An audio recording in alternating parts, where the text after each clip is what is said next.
વિસાવદરમાં ગોપાલ ઇટાલિયાની જીતની ચર્ચા હજી પૂરી નથી થઈ, એના ઉપર પૂર્ણ વિરામ નથી મુકાયું, કારણ કે આ પરિણામ ભાજપ માટે ક્ષોભજનક છે, શરમજનક છે અને ચિંતાજનક પણ છે. પણ આજે વાત કરવી છે ગોપાલ ઇટાલિયા વિશે. ગોપાલ ઇટાલિયા યુવા નેતા છે, આપના નેતા છે અને હવે પહેલી વાર વિધાનસભામાં જઈ રહ્યા છે. 2022માં એમને હાર મળી હતી વિધાનસભામાં, પણ 2025ની પેટા ચૂંટણીમાં એ વિજયી થયા છે આખરે, અને હવે ધારાસભામાં જવાના છે. સવાલ એ છે કે આ ગોપાલ ઇટાલિયાનું ભવિષ્ય કેવું છે? એ શું હાર્દિક પટેલ બીજા બની શકે છે? અત્યારે શક્યતા ઓછી દેખાય છે, પણ શું એ પટેલોના યુવા નેતા બની શકે છે? આ દિશામાં કેટલી શક્યતા છે એની આજે થોડીક વાત કરવી છે. પણ એ પહેલા કાર્યક્રમ ગમતો હોય તો લાઈક કરો, સબસ્ક્રાઇબ કરવાનું ભૂલતા નહીં અને બેલ આઇકન જરૂર દબાવજો. ગોપાલ ઇટાલિયાના 17,500થી વધારે મતથી વિસાવદરમાં જીત્યા. એ દર્શાવે છે કે ગોપાલ ઇટાલિયા કેવા નેતા છે, કેટલા આક્રમક છે, કેટલા લડાયક છે, કેટલા પ્લાન મુજબ એ લડે છે અને મતદારો એમની લડવાની પદ્ધતિને હોંશે હોંશે સ્વીકારે છે. ત્રિપાખિયા જંગમાં 17,000ની લીડ મળવી એ બહુ મહત્વની બાબત છે. બોટાદમાં જન્મેલો આ યુવાન BA થાય છે, LLB થાય છે, પોલીસની નોકરી લે છે અને પછી પોલીસની નોકરી છોડી દે છે અને રાજકારણમાં આવે છે. આ ગોપાલ ઇટાલિયા વિશે ભવિષ્યની શક્યતાઓ કેવી કેવી છે? આપના ફરી 5 MLA થયા છે અને આપના પક્ષના નેતા તરીકે પણ એને જવાબદારી મળે એવી પૂરી શક્યતાઓ છે. એ અને ચૈતર વસાવા વિધાનસભા ગજવી શકે એવા યુવા નેતા છે અને એને કોંગ્રેસના યુવા નેતા જિગ્નેશ મેવાણીનો પણ સાથ મળી શકે એમ છે. પણ ઘણી બધી રસપ્રદ ઘટનાઓ હવે પછી બની શકે છે. આ માણસે પાટીદાર અનામત આંદોલનમાં સક્રિય ભાગ લીધો હતો, એની સક્રિય હિસ્સેદારી હતી અને હાર્દિક અને એ બંને બહુ નજીક હતા, બંને બહુ સારા મિત્રો હતા અને આંદોલનમાં બંને ખભે ખભા મિલાવી અને કામ કરેલું. પછી જે બન્યું એ આપણી સામે છે. 2020માં 2015માં પાટીદાર આંદોલન થયું અને 2020માં એ આપમાં જોડાય છે, પ્રદેશ અધ્યક્ષ બને છે. જૂનમાં એ જોડાય છે ને ડિસેમ્બરમાં તો પ્રદેશ અધ્યક્ષ અરવિંદ કેજરીવાલ એને બનાવે છે. જાન્યુઆરી 2023 સુધી એ પ્રમુખ રહે છે અને પછી ઈસુદાન ગઢવીને પ્રમુખ બનાવવામાં આવે છે. એ કતારમાં સુરતમાં ચૂંટણી લડે છે, પણ બહુ મોટી લીડથી એની હાર થાય છે. ઘણું બધું અંતર ભાજપના જે ઉમેદવાર હતા એની સામે એને ઘણું બધું અંતર રહ્યું હતું. પણ એ પહેલા કેટલીક એની આંદોલનકારી તરીકેની ભૂમિકા જોઈ જવા જેવી છે. એમણે ગૃહ રાજ્યપાલ પ્રદીપસિંહ જાડેજા ઉપર 2017માં ચપ્પલ ફેંકેલું અને એને સસ્પેન્ડ કરવામાં આવેલા અને પછી એણે નોકરી પણ છોડી દીધી. એકવાર પોલીસ ડ્રેસ એણે પહેરી લીધેલો, એનો પણ એની ઉપર કેસ છે. ભાજપ સામેના આંદોલન વિરોધ પ્રદર્શનમાં એની ધરપકડ થયેલી અને 10 દિવસ જેલમાં પણ એણે ગાળેલા. મોદી સામેના કેટલાક શબ્દો આકરા રહ્યા છે, નૌટંકી ને એવા બધા શબ્દો એણે વાપરેલા અને મહિલા આયોગની એને નોટિસ પણ મળી હતી. 2019માં એણે પ્લાસ્ટિકના ગનમાંથી હવામાં ફાયરિંગ કરેલું, એ આર્મ્સ એક્ટ ભંગનો પણ એની સામે કેસ છે. એટલે અને એ પછી આ માણસ સક્રિય રાજકારણમાં આવે છે. સૌથી મહત્વની વાત એ છે કે એ વિસાવદરમાંથી ચૂંટાઈ અને ધારાસભામાં જાય છે. યુવાનોમાં લોકપ્રિય છે. તમે જુઓ કે 2015નું અનામત આંદોલન જે થયું અને એમાંથી કેટલીક નેતાગીરીઓ ઊભી થઈ, એણે એક આશાનું કિરણ આપ્યું હતું. 20-25 વર્ષનો હાર્દિક પટેલ અને એની સભામાં લાખો યુવા પાટીદારો ઉમટે, પાટીદાર નેતાઓ, ધનિક પટેલો એમને આર્થિક રીતે મદદ કરે અને એ આંદોલન આખરે હિંસક બને છે અને આનંદીબેન પટેલને એ જ કારણે ખુરશી છોડવી પડે છે. પણ એ પછી શું બને છે, આ બહુ મહત્વની વાત છે. હાર્દિક પટેલ સામે અનેક કેસ થાય છે, જાત જાતના કેસો થાય છે. હાર્દિક પટેલ પછી કોંગ્રેસમાં જાય છે, કાર્યકારી કોંગ્રેસ પ્રમુખ પણ બને છે. આટલી નાની ઉંમરે આવો હોદ્દો કોંગ્રેસમાં ક્યારેય કોઈને મળ્યો ના, પહેલો દાખલો ગુજરાતમાં હતો. પણ પછી શું? પછી આપ જે રીતે ચૂંટણી લડે છે અને કોંગ્રેસ જે રીતે લડે છે એમાં બહુ તફાવત છે. અને સતત હાર્દિક જેલમાં રહે છે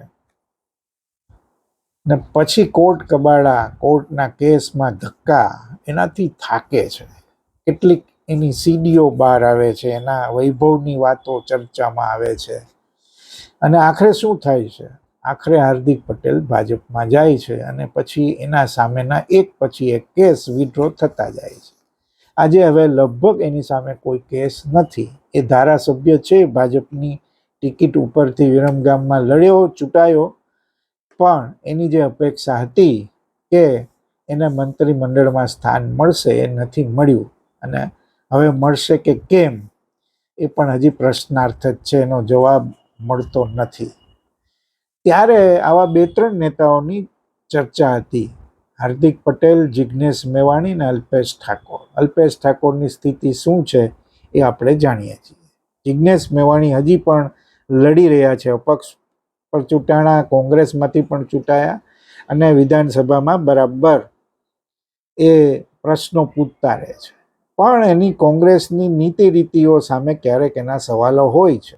તાજેતરમાં જ કડીમાં એણે જવાબદારી લેવાની ના પાડી, કારણ કે નારાજગી હતી. ભાવનગરનો એક કિસ્સો દલિતનો જે બન્યો, એમાં પક્ષનું જે વલણ હતું એની સામે એનો વિરોધ હતો. અને જિગ્નેશ મેવાણીએ એની સક્રિય ભૂમિકા નિભાવી છે.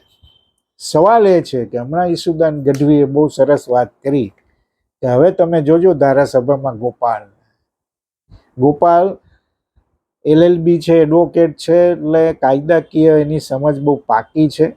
જેમ જિગ્નેશ મેવાણીની છે, એ પણ એડવોકેટ છે અને એ કોઈ પણ મુદ્દાને હાથમાં લે. આપણે વિસાવદરમાં જોયું છે એણે કેટલું હોમવર્ક કર્યું અને મુદ્દાઓની અસરકારક રજૂઆતો કરી, લોકો વચ્ચે લોકોના પ્રશ્નો માટે અવાજ પણ ઉઠાવ્યો અને અનેકવાર એવું આ કરી ચૂક્યા છે. એટલે હવે એ વિધાનસભામાં જાય છે તો જાય છે પછી એક કેવો એનો દેખાવ રહે છે એના ઉપર બધાની નજર હશે. અને સૌથી મહત્વની વાત કે સામી પાટલીએ હાર્દિક પટેલ બેઠો હશે અને આ બાજુ વિપક્ષની પાટલીએ ગોપાલ ઇટાલિયા હશે. એ બંને સામસામા નજરો મેળવશે વિધાનસભામાં. ત્યારે શું થશે આ પણ જોવું એક બહુ રસપ્રદ ઘટના બનશે. બંને જે મિત્રો હતા હવે રાજકીય રીતે વિરોધી છે. વિવાદાસ્પદ નિવેદનો માટે પણ એ બહુ જાણીતા છે. કેટલીક ધાર્મિક ટિપ્પણીઓ પણ એની બહુ વિવાદે ચડી હતી, પણ એ જીત્યા પછી કેટલાક ધાર્મિક સ્થાનો પર પણ ગયા. એ બંનેમાં પણ એના મુદ્દાઓ જરા જુદા હતા. શહેરી વિસ્તારમાં જે આપનું થોડી ભાજપના વોટ બેંકમાં થોડી ઘૂસણ કરી અથવા તો કોંગ્રેસને નુકસાન પહોંચાડવું છે, એમાં પણ ગોપાલ ઇટાલિયાની થોડી એની હિસ્સેદારી તમે કહી શકો. અને આ માણસ સોશિયલ મીડિયાનો સૌથી શ્રેષ્ઠ ઉપયોગ કરી જાણે છે. આપની આ ખાસિયત છે. દિલ્હીમાં એણે જે રીતે સોશિયલ મીડિયા ફંડિંગ, જેમણે જે રીતે ઓનલાઈન ફંડિંગ એણે કર્યું એમાં માસ્ટર છે અને ગોપાલ ઇટાલિયા પણ એમાં માસ્ટર છે. એણે વિસાવદરમાં પ્રચાર શરૂ કરતા વેત કેશુભાઈ સાથેનો જે AI વિડીયો તૈયાર કર્યો એ બહુ વાયરલ થયો હતો અને એનો કેટલોક એને લાભ પણ મળેલો એવું આપણે કહી શકીએ. ધારાસભામાં હવે પહોંચે છે એટલે એનું કદ વધી જાય, બહુ સ્વાભાવિક છે. અને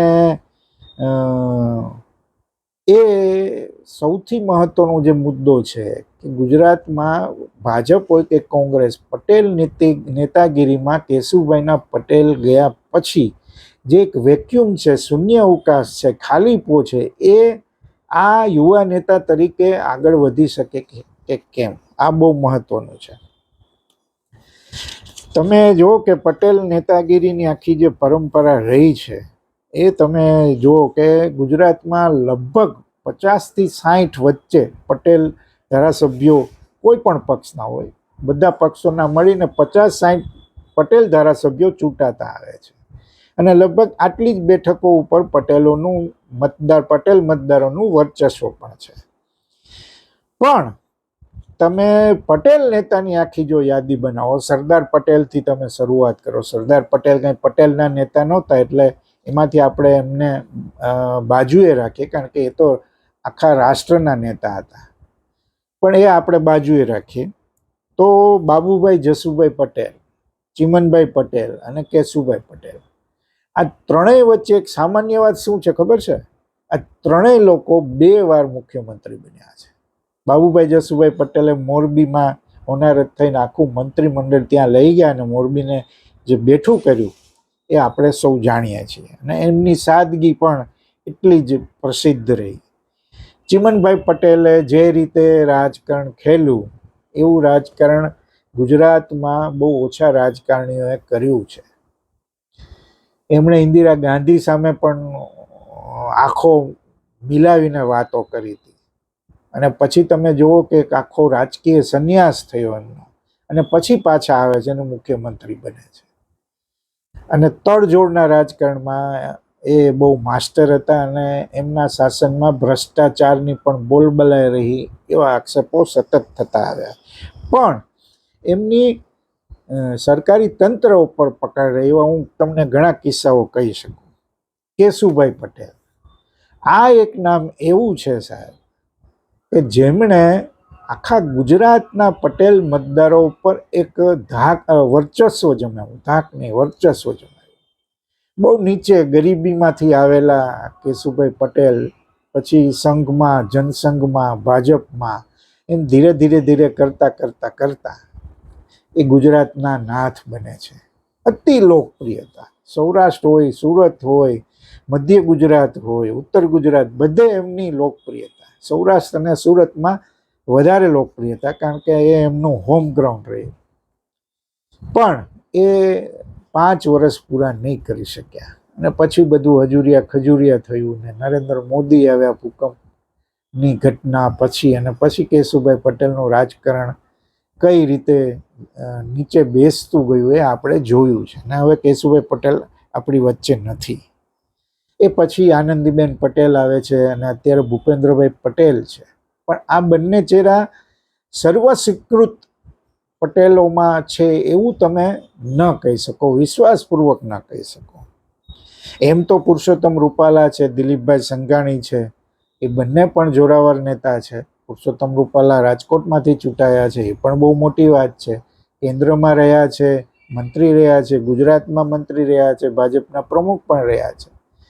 અને દિલીપ સંઘાણી તો સહકારી ક્ષેત્રમાં સર્વોચ્ચ શિરોમાન્ય નામ છે, ઇફકોના ચેરમેન છે. એટલી બધી સહકારી ગુજકો માસોલથી માંડી અમરેલી જિલ્લા બેંક સુધી એમના વર્ષોથી એમનું વર્ચસ્વ રહ્યું છે. અને એ પણ સાંસદ હતા, ગુજરાતમાં મંત્રી રહી ચૂક્યા છે.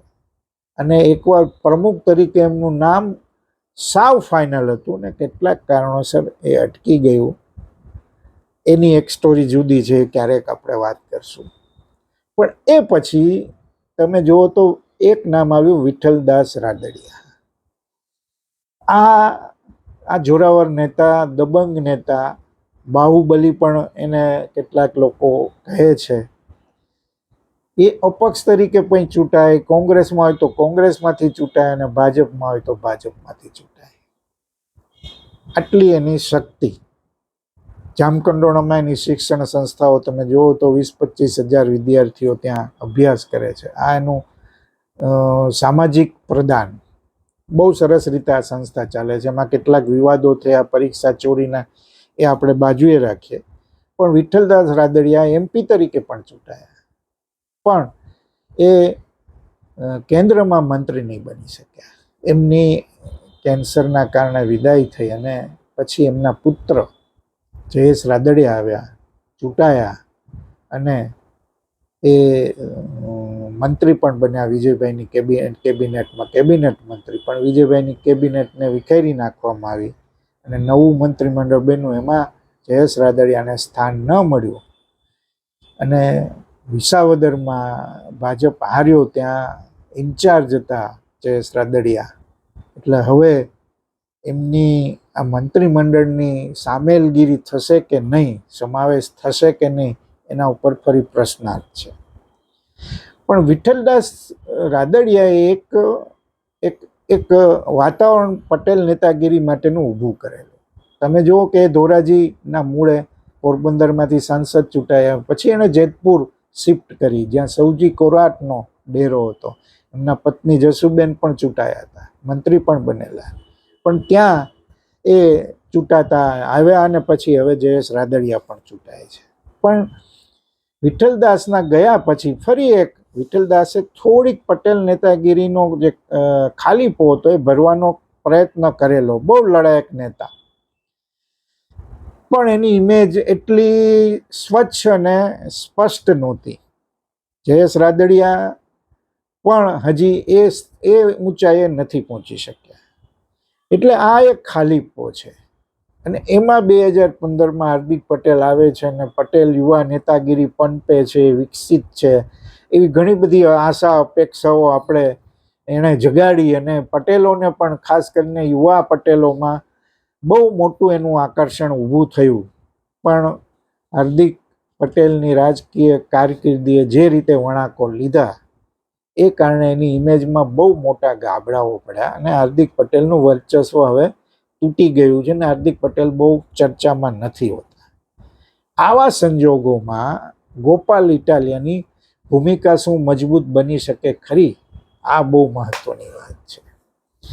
હાર્દિક પટેલની જેમ એ પાછી પાટલી તો નહીં બદલે એવા સવાલો પણ એની ઉમેદવારી સાથે થયા હતા. કારણ કે ભૂપત ભાયાણી જે આપમાંથી આની પહેલાં ચૂંટાયા હતા, એમણે ભાજપમાં ગયા. જોકે ભાયાણીનો એકડો નીકળી ગયો ભાજપમાં, એ જુદી વાત છે, પણ આ સીટ આપે પાછી મેળવી છે ગોપાલે. અને અરવિંદ કેજરીવાલે એના પ્રચારમાં આવીને એમ કીધું કે આ ખરીદી બતાવો. આ ભૂપત ભાયાણીનો જે કિસ્સો હતો એના સંદર્ભે જ એમણે વાત કરી કે આ ખરીદી બતાવો ગોપાલને તો હાચા. એટલે એમનો આની પર ગોપાલ ઉપર પૂરો વિશ્વાસ છે. ગોપાલ લડાયક છે, એને સમજ છે પ્રશ્નો કઈ રીતે રજૂ કરવા, બે ધડક ગુજરાત સરકારના સામે બોલી શકે છે, ભ્રષ્ટાચારના મુદ્દે પણ સ્પષ્ટ શબ્દો ચોર્યા વિના વાત કરે છે. એટલે એક આશા જન્મી છે પટેલ યુવાનોમાં, ખાસ કરીને કે શું ગોપાલ ઇટાલિયા એક પટેલ નેતા તરીકે ઉભરી શકે છે કે કેમ. તમે જુઓ કે કતારમાં 2022માં 64,000ની એની સામે ભાજપના ઉમેદવારની 64,000 મતની સરસાઈ હતી. ત્યારે એવું મનાતું હતું કે સુરતમાંથી આપને 2 સીટ તો જરૂર મળશે, એમાંની એક ગોપાલ ઇટાલિયાની. પણ છેલ્લા દિવસોમાં નરેન્દ્રભાઈ સુરત એક રાત રોકાયા હતા અને ચિત્ર આખું બદલાયું હતું. એ પડદા પાછળની કહાણી જુદી છે, પણ 64,000 મતથી હારવું એ કરારી હાર ગણી શકાય. અને સુરત છે ને એ આપનું રાજકારણનું મોટું કેન્દ્ર છે. જેમ રાજકોટ વર્ષો સુધી રાજકારણનું કેન્દ્ર રહ્યું, ખાસ કરીને ભાજપ માટે. અત્યારે નથી, એ જુદી વાત છે. અને હવે તો વિજયભાઈ રૂપાણીની પણ 20મી વિદાય થઈ છે, એટલે રાજકોટનું રાજકીય મહત્વ વધારે ઘટશે એવું લાગે છે. પણ સુરત આપ માટે એક રાજકીય ગતિવિધિનું કેન્દ્ર છે, કારણ કે ગુજરાતમાં આપની જે એન્ટ્રી થઈ એ સુરતથી થઈ છે. સુરતની મહાપાલિકામાં 27 બેઠકો મેળવી. સામા પવને આપ લડ્યો હતો. એની પાસે કાર્યકર્તાઓ નહોતા, નેટવર્ક નહોતું, નાણાકીય જોગવાઈઓ નહોતી. એમ છતાં પણ આપ 27 બેઠક લઈને કોર્પોરેશનમાં આવ્યું. પણ તમે જુઓ કે અત્યાર સુધીમાં એમાંથી 12 કોર્પોરેટરો ખડી ગયા છે અને હવે 15 જ આપના કોર્પોરેટરો રહ્યા છે. એમાં સામ દામ દંડ ભેદ જે કાંઈ કહો એ બધું એમાં થયું છે. પણ ગયા છે એ વાત વાસ્તવિકતા છે. ભૂપતભાઈ પણ ગયા હતા એ પણ વાસ્તવિકતા છે. એટલે ગોપાલ ઇટાલિયા સામે સવાલ ઊભો થાય છે. ગોપાલ ઇટાલિયા સામે કેટલાક જૂના કેસ છે, બહુ દમવાળા નથી, પણ હાર્દિકની જેમ એને પીડવામાં આવશે ખરું? આ પણ એક પ્રશ્ન છે. બીજું કે 2027 ને હવે બહુ વાર નથી અને લુધિયાણામાં પણ આપ જીત્યો છે, એટલે દિલ્હીની 20મી હાર પછી આપને થોડું ઓક્સિજન મળી ગયો છે. ગુજરાતમાં પણ જીત્યા ને લુધિયાણામાં પણ જીત્યા, અને અરવિંદ કેજરીવાલે કીધું કે આ 2027નું ટ્રેલર છે. ગુજરાતમાં 2027માં આપ કઈ રીતે લડશે? તમે જુઓ કે વિસાવદરમાં આમ તો ઇન્ડિયાનો એક ભાગ છે જે વિપક્ષી મોરચો છે, એમાં આપ પણ વિસાવદરમાં ગોપાલ ઇટાલિયાની જાહેરાત કોંગ્રેસ સાથે કોઈ સલાહ મશવરા વગર આપે કરી દીધી હતી. હવે શું થશે 27માં? આ મહત્વનો પ્રશ્ન છે.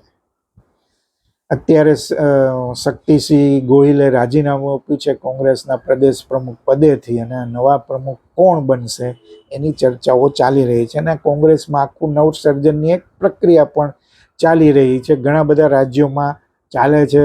ગુજરાતમાં પણ કેટલાક નવા પ્રમુખોની પસંદગી થઈ છે, એની સામે પણ કેટલાક વિવાદો છે. પણ હવે પ્રમુખ કોણ આવે છે અને આપ સાથે એનો નાતો કઈ પ્રકારે રહે છે, અથવા ગોપાલ ઇટાલિયા કોંગ્રેસ સાથે કેટલું સાથે બેસીને કેટલું કામ કરી શકે છે? જિગ્નેશ મેવાણી પણ યુવાન છે, બહુ દમદાર નેતા છે, અને જે કાંઈ રજૂઆત કરે બહુ પુરાવાઓ સાથે અને હવામાં ગોળીબાર નથી કરતા. એટલે ધારાસભામાં ચૈતર વસાવા અને ગોપાલ ઇટાલિયાને સામે કોંગ્રેસમાં જિગ્નેશ મેવાણી, આ 3-4 ચહેરા જે યુવાન છે એ ધારાસભા ગજવી શકે એવા શક્તિમાન છે. એટલે એ પણ જોવાનું રહેશે. પણ મહત્વનો સવાલ એ છે કે 2027માં આપ અને કોંગ્રેસ સાથે રહીને લડી શકે કે કેમ, અને એમાં ગોપાલ ઇટાલિયાની ભૂમિકા કેવી? કારણ કે 2022માં બંને વચ્ચે ગઠબંધન નહોતું થયું અને એનું પારાવાર નુકસાન કોંગ્રેસને થયું. 19 બેઠકે આવીને અટકી ગયું ને એમાં એ ગાબડા પડ્યા, અને અત્યારે તો એની પાસે એનાથી પણ ઓછી સંખ્યા છે. ત્યારે આપે 13% વોટ શેર મેળવ્યો હતો અને એ સીધું નુકસાન કોંગ્રેસને હતું. એટલે બહુ મહત્વનું છે કે જો બંને સાથે રહીને લડે તો ભાજપને ભારે પડી શકે. આ બહુ સ્પષ્ટ વાત છે. પણ એવું થઈ શકે કે કેમ? હવે એમાં ગોપાલ ઇટાલિયા અને ઈસુદાન ગઢવીની મુખ્ય ભૂમિકા રહેવાની છે. રાજકીય રીતે તમે જુઓ તો બંને સાથે રહીને લડે તો ભાજપને હરાવી શકાય છે. વિસાવદરની પેટા ચૂંટણી હતી અને એમાં ભાજપે બધો ખેલ કર્યો હતો અને છતાં ભાજપ હાર્યો. એ એક વિસાવદરની વાત છે, કારણ કે વિસાવદરમાં 18 વર્ષથી ભાજપનો વનવાસ ચાલી રહ્યો છે. એટલે આ વિસાવદરની જનતા કંઈક જુદી રીતે વિચારે છે, એ બહુ સ્પષ્ટ છે. પણ આખા ગુજરાતની જ્યારે ચૂંટણીની વાત આવે ત્યારે સિનારીઓ બદલાઈ જાય છે. ભાજપનું અત્યારે બહુ મોટું બળ છે બધી રીતે. સરકાર એમની છે, 30 વર્ષથી સરકાર છે, બહુ નાણાકીય બળ છે, 160થી વધારે ધારાસભ્યો છે, રેકોર્ડ બ્રેક તૂટ્યો છે. અને હવે એ આંકડે કોઈ વાર કોઈ પક્ષ પહોંચી શકે કે કેમ? ઇવન ભાજપ એનો રેકોર્ડ તોડી શકે કે કેમ? આ પણ એક સવાલ છે. આવી સ્થિતિમાં આપ અને કોંગ્રેસ જો સાથે હાથ મિલાવીને લડે, ખભે ખભા મિલાવીને, તો શક્ય છે કે ભાજપ માટે મુશ્કેલીઓ શરૂ થાય. પણ સમસ્યા એ છે કે આપ પણ જિદ્દી છે. તમે જો ઘણી બધી જગ્યાએ હરિયાણામાં જો આપ અને કોંગ્રેસ સાથે લડ્યું હોત, બંને વચ્ચે સમજૂતી થઈ હોત, તો 100% કોંગ્રેસને સત્તા મળી હોત અને આપ સત્તામાં ભાગીદારી પણ કરતો હોત. એવું શક્ય હતું, પણ બંને વચ્ચે શક્ય ન બન્યું. દિલ્હીમાં પણ કોંગ્રેસે આપ સાથે સમજૂતી ન કરીને કોંગ્રેસનો સ્કોર 0 રહ્યો અને આપ પાસેથી પણ સત્તા ગઈ અને ભાજપની સત્તા આવી. એટલે આ જરૂર ઇન્ડિયા મોરચો તો બન્યો છે, પણ પક્ષો વચ્ચે બહુ સમજૂતીના વ્યવહારો નથી થાય છે. કામ ચલાવ ધોરણે સમજૂતી થાય છે ને પછી એ તૂટી જાય છે. એટલે ગુજરાતમાં હવે ગોપાલ ઇટાલિયા માટે આ બહુ મહત્વનું એક કામ છે કે એ કોંગ્રેસ સાથે ડીલ કરી શકે છે કે નહીં, કોંગ્રેસ આપને થોડું માઇલેજ આપી શકે છે કે નહીં, અને સૌથી મહત્વનો પ્રશ્ન કે ગોપાલ ઇટાલિયા આગળ જતા એક પટેલ નેતા તરીકે ઉભરી શકે છે કે કેમ. હજી એની પાસે ધારાસભ્ય તરીકે સારો દેખાવ કરવા માટે 1.5-2 વર્ષનો સમય છે. 27માં ચૂંટણી છે, ફરી ચૂંટણી લડવી પડવાની છે.